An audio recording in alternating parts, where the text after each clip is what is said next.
हर व्यक्ति जीवन में सुख चाहते हैं और सुख का रास्ता अपनाना चाहते हैं, लेकिन सुख का रहस्य क्या है और सुख कैसे मिलेगा, कहाँ से मिलेगा, ये जान नहीं पाते। इसीलिए चाहना तो होती है सुख की, लेकिन सुख का जीवन जी नहीं पाते। एक जैन मास्टर बहुत अच्छे थे, विद्वान थे, ज्ञानी थे और उनके पास सब सत्संग करने जाते थे। तो जैन मास्टर के पास जब जाते थे तो एक व्यक्ति, उनके अंदर एक चाहना हुई। किसकी चाहना हुई? आत्म कल्याण की चाहना हुई, आत्म स्थिति की चाहना हुई और आत्मज्ञान को मैं जानूं, अपने कल्याण का काम करूं, स्वरूप स्थिति का काम करूं, ये उनकी चाहना हुई। रोज सत्संग में वो जाते थे और सब लोग बैठते थे, सुनते थे, तो वो भी जाते थे। उनके अंदर चाहना बढ़ती गई कि मैं अपने कल्याण का काम कर लूं, सुख शांति का जीवन जी लूं, वही उनकी चाहना हुई। तो एक दिन वो जैन मास्टर से प्रश्न करने लगे कि साहिब, मैं अपने जीवन का कल्याण कैसे कल्याण हो, ये उनकी चाहना थी।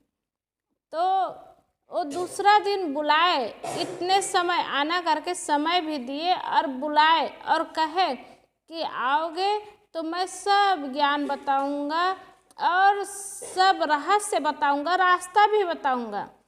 यही कहे तो जिस समय दिए थे, सुबह का समय, वो आए तो कैसे आए तो दरवाजा लगा था, दरवाजा को जोर से खोले, जैसे भड़ांग से खोलते हैं ना, वैसे दरवाजा खोले।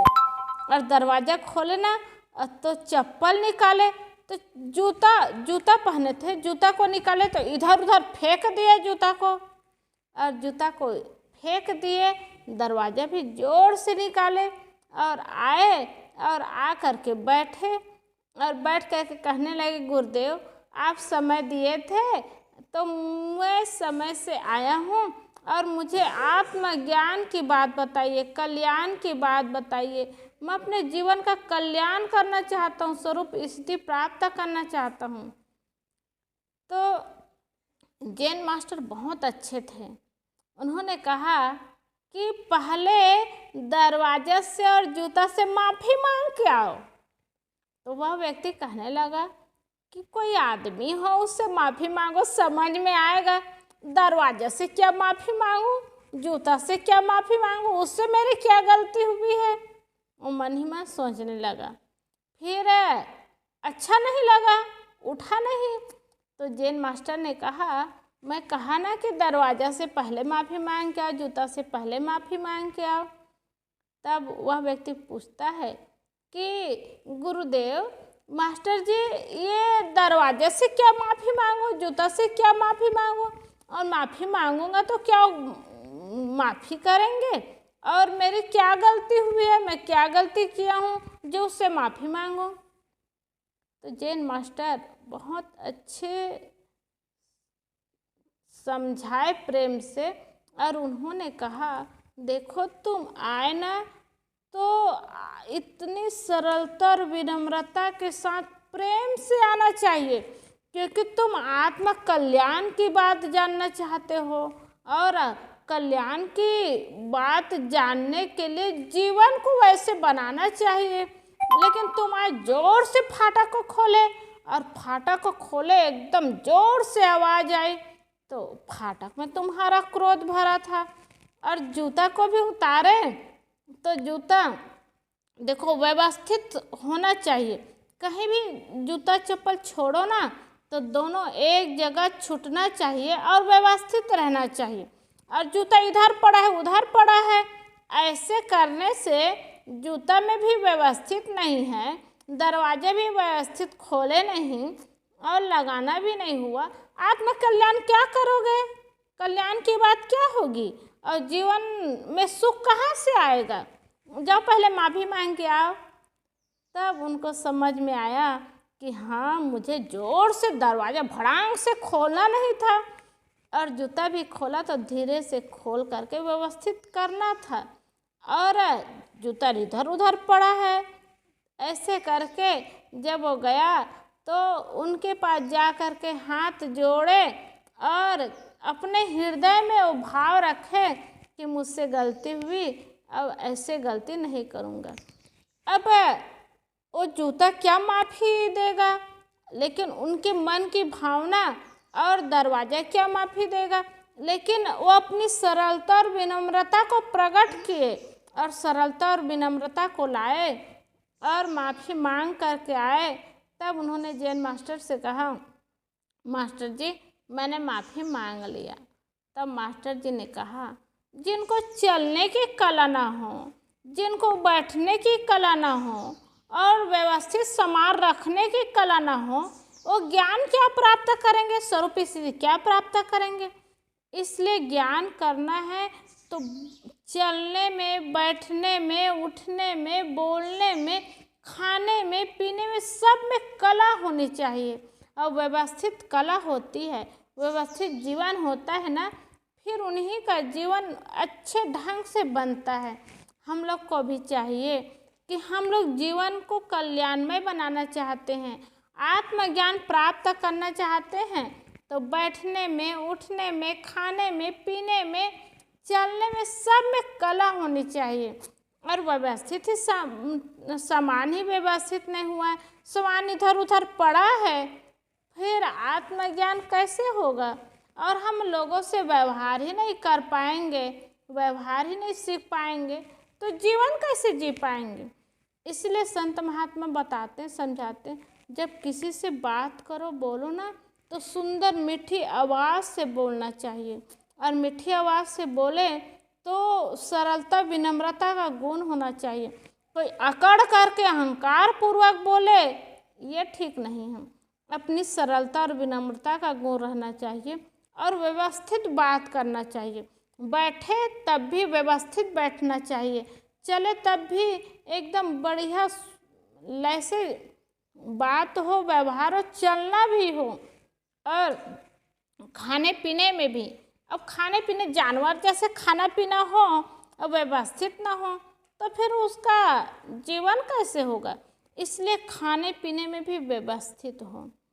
और इस सब चीज़ की व्यवस्था जो जानते हैं ना और व्यवस्थित कर लेते हैं, निश्चित है उनका जीवन सुंदर बनता है, उनका जीवन सुखमय बनता है। और जब व्यक्ति से नहीं, वस्तु से आदमी को अहंकार दिखाता है वस्तु में, और वस्तु से अहंकार होता है, फिर व्यक्ति से वो आदमी कैसे बढ़िया व्यवहार कर पाएंगे। और अहंकार दिखाने वाला, अहंकारी मन रखने वाला व्यक्ति वो कहीं सफल नहीं हो सकता। इसलिए सफलता प्राप्त करना है तो पहले व्यवहार को सुंदर बनाएं। व्यवहार सुंदर बनता है तो सफलता धीरे धीरे धीरे धीरे अध्यात्म की ओर आदमी चढ़ते हैं ऊपर, और व्यवहारता में सफलता प्राप्त करते हैं तो आध्यात्मिकता में भी सफलता प्राप्त करते हैं। तो व्यवहार को सुधारने के लिए क्या करना है, बहुत सुंदर मीठी आवाज़ से बात करना है, सम्मान पूर्वक बात करना है। और किसी से मिले जुले तो लगे कि उस व्यक्ति से मिल करके बहुत अच्छा लगा, तो सामने वाले व्यक्ति को भी एहसास हो कि हाँ ये व्यक्ति बहुत अच्छे हैं, बहुत अच्छा से बात के, व्यवहार के, मिले बहुत अच्छा से मिले, तो फिर अपेक्षा होगी मिलने के लिए, फिर अपेक्षा होगी और फिर बुलाएंगे। तो ये व्यवहार बनना चाहिए, ये भाव बनना चाहिए। और कभी भी बात करें तो एकदम सरलता पूर्वक, विनम्रता पूर्वक और सम्मान पूर्वक बात करें, तो जीवन धीरे धीरे सुंदर बनता जाएगा। और जीवन को ऐसे बनाते जाएंगे तो खुद को अच्छा लगेगा, मिलने वालों को भी अच्छा लगेगा और जीवन अच्छा होगा। कितना पढ़ लेते हैं, ABCD पूरा इंग्लिश पढ़ लेंगे, अब पूरा हिंदी का पुस्तक पढ़ लेंगे, पढ़ाई को तो बहुत कर लेंगे, लेकिन सुंदर जीवन नहीं बना पाएंगे तो पढ़ना भी किस काम का, पढ़ाई भी किस काम का। इसलिए पढ़ाई किए हैं उसके साथ साथ जीवन जीना भी शुरू करें और सुंदर, व्यवस्थित और सुगठित जीवन हो, ये जीवन सुंदर बनता है। और इस जीवन को सुंदर बनाने के लिए संत महात्मा के पास आए, ज्ञान की बात सीखे और समझे कि हम लोग को कैसे जीवन जीना है, कैसे रहना है और कैसे जीवन को सुंदर बनाना है। और ये संत महात्मा के पास आते हैं तभी सीखते हैं। और संत महात्मा यही सब ज्ञान की बात सिखाते, केवल आत्म कल्याण की बात ही नहीं सिखाते, पहले व्यक्ति को जीवन जीने के लिए व्यवहारिकता की बात सिखाते हैं। और धीरे धीरे धीरे जब वो व्यवहार में सफल हो जाते हैं ना, तब आध्यात्मिकता की बात सिखाते हैं, कल्याण की बात सिखाते हैं। मैं कौन हूँ, जीवन क्या है और इस जीवन की सफलता क्या है, ये सारी बात सिखाते हैं। और धीरे धीरे जब ज्ञान हो जाता है ना, तो सब समझ में आता है। और ज्ञान नहीं रहता तो छोटे छोटे बातों में डर बना रहता है और संदेह बना रहता है। जब डर रहेगा, संदेह रहेगा, तो जीवन का कल्याण क्या करेगा। आज के समय में तो ना पंडित पुरोहित लोग भ्रम में डालने वाले होते हैं। तो क्या कहते हैं, बाल को ऐसे बनाना चाहिए और हाथ में रेशम पहनना चाहिए, पैर में भी वो धागा बताते हैं, धागा बांध करके रखना चाहिए। तो संदेह रहता है लोगों का, वो काला वाला धागा आता है ना, काला वाला धागा पैर में बांधेंगे, हाथ में बांधेंगे और क्या कहते हैं, ऐसे बांधने से कोई समस्या नहीं आती और कोई समस्या भी आए तो टल जाती है। कोई धागा समस्या को हटा सकते हैं, लेकिन लोगों का अंधविश्वास होता है, भ्रम होता है, तो ऐसे सी बातों में आ जाते हैं। अरे कर्मों को सुधारे, कर्मों को पवित्र बनाए, निर्मल बनाए, व्यवहार को सुंदर बनाए। और कहीं धागा बांधने से, कहीं कपड़ा पहनने से क्या जीवन का कल्याण होगा और जीवन सुंदर बनेगा? ऐसा नहीं हो सकता है। इसलिए भ्रम में न पड़े, और भ्रम में पड़ने से ही जीवन दुखमय होता है। तो सारे भ्रम को हटा करके संत महात्माओं के पास आकर के ज्ञान की बात सुनेंगे, सीखेंगे, तो जीवन सुंदर बनेगा। और हर दिन व्यवहारिकता में ही जीवन जीना है, तो व्यवहार को सुंदर बनाना होता है। व्यवहार को सुंदर बनाएंगे तो सुख मिलेगा, और अध्यात्म को सुंदर बनाएंगे, अध्यात्म की ओर बढ़ते जाएंगे, आत्म कल्याण का काम करेंगे, आत्मज्ञान को प्राप्त करेंगे तो शांति मिलेगी। और शांति मिलेगी तो जीवन सफल हो जाएगा। कैसी भी परिस्थिति आए, दुख की परिस्थिति आए, सुख की परिस्थिति आए, अनुकूलता भी हो, प्रतिकूलता भी हो, लेकिन मन शांत रहेगा। और शांत मन रहने वाला व्यक्ति, शांति से जीने वाले व्यक्ति की जीवन में प्रतिकूलता भी आती है ना, दुख का समय भी आता है, तो सह लेते हैं, क्योंकि मन शांत रहता है। और ऐसे प्रतिकूलता का समय आ गया तो सहने की शक्ति आ जाती है, क्षमता उनके जीवन में हो जाता है कि मुझे सह लेना है और सह करके जीवन बनाना है। तो हर बात, हर चीज़ को सीखने के लिए, जानने के लिए, समझने के लिए पहले संतों के पास आए, आ कर के बैठे और सारे ज्ञान की बात को सुने और सीखे। और सुनेंगे, सीखेंगे ना, तो जीना शुरू करेंगे, और जीना शुरू करेंगे तो जीवन अच्छा होगा और सरल होगा और उससे शांति मिलेगी। तो हम सबको चाहिए व्यवहार को सुंदर बनाएं तो सुख मिलेगा, अध्यात्म की ओर जाए तो शांति मिलेगी। तो हम सब सुख और शांति को प्राप्त करना चाहते हैं, और व्यवहार का सुधार नहीं होगा तो सुख कहाँ से मिलेगा। और अध्यात्म की ओर जाएंगे नहीं, आत्म कल्याण की ओर जाएंगे नहीं, तो शांति कहाँ मिलेगी। इसलिए मन में बिल्कुल भ्रम ना हो और डर ना बना रहे। कहीं खिड़की देख करके डर हो रहा है, कहीं और कहीं किसी को देख करके डर हो रहा है, किसी व्यक्ति को देख करके डर हो रहा है। जब डर होगा ना तो आत्म कल्याण की ओर होगा ही नहीं। अपने आत्मा को जाने कि हमारी आत्मा तो अजर अमर अविनाशी है, शुद्ध बुद्ध है, तो फिर आत्मा का क्या घाटा होने वाला है, फिर डर किस बात की। इसलिए ज्ञान हो जाएगा ना तो डर हट जाएगा। और ये सब काम, क्रोध, लोभ, मोह, भय, ये विकार होता है, और विकार जब व्यवहार सुंदर नहीं बन पाता और ज्ञान नहीं हो पाता तो विकार अंदर घुसा रहता है। तो काम होता है, कामी होते हैं लोग, क्रोधी होते हैं, लोभी होते हैं, मोही होते हैं, भय करते हैं और धीरे धीरे संतों से जुड़ते हैं और सत्संग करते हैं, भजन करते हैं, भक्ति करते हैं, संतों की बात को तो सेवा, भक्ति, ज्ञान, वैराग जीवन में आने लगता है और दया, क्षमा, संतोष सब गुण जीवन में आने लगता है और जीवन सुंदर बनता जाता है, सुखमय बनता जाता है। इसलिए हम अपने मन के विकार को हटाते जाए और मन को पवित्र बनाते जाए, निर्मल बनाते जाए तो हमारा सुख बढ़ता जाएगा और शांति का जीवन बनता जाएगा और कल्याण होता जाएगा।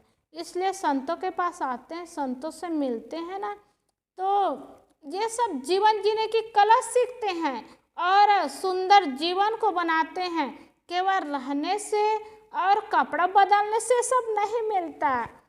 कपड़ा बस बदल लिए और घर को बदल लिए और इससे शांति नहीं मिलती।